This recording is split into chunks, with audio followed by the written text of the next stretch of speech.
So I just got back from watching Spider-Man No Way Home, and it was pretty good. Yeah, it was alright.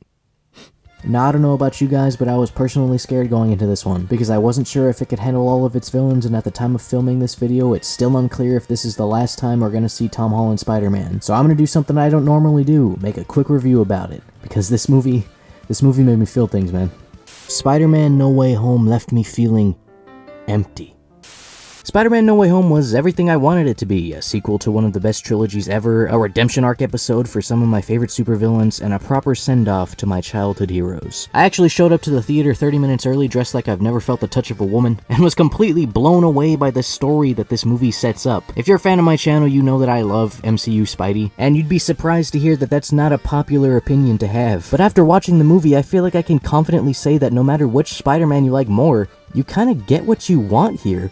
Everyone in this movie is affected by Peter's choices from the past, present, alternate timelines. Aunt May fucking explodes because Peter doesn't want to kill anyone. It doesn't get more Spider-Man than that. Now, I'm one of those people that doesn't mind the jokes in a Marvel movie, but some of the jokes in this one feel a bit forced and out of place, but that's more of a Marvel problem. I was actually the only one in my theater ugly laughing at the Tobey Maguire back joke, and I can only imagine how Maguire felt having to relive the joke that haunted him on the set of Spider-Man 2. That being said, I guess it's time to talk about the elephant in the room, or should I say lizard.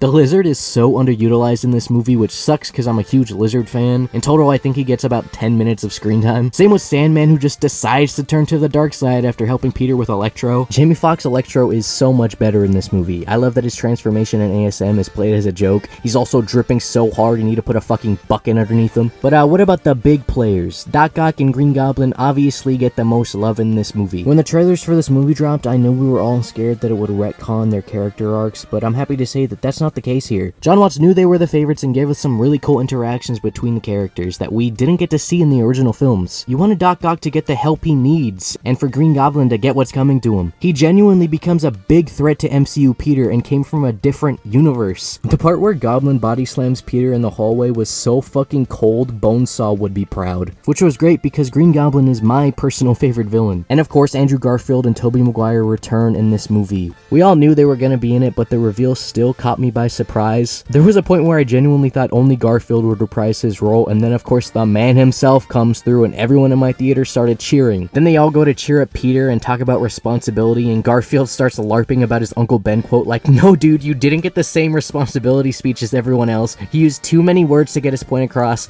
just like my jokes." Honestly though, someone get Andrew Garfield an Oscar. My man continuously lied through his teeth in press junkets that weren't even about the Spider-Man movie. Their marketing for this movie was fucking ass, and Garfield single-handedly held it all together and is still getting hate for lying about it. Like, what did you expect? Did you want everyone to spoil the movie? Hell no, Marvel has to hold everyone at gunpoint, otherwise the reveal wouldn't be fun. So show Andrew some love on Twitter, because all Tobey had to do was talk about the boss baby. He's like a little boss baby, like a little man.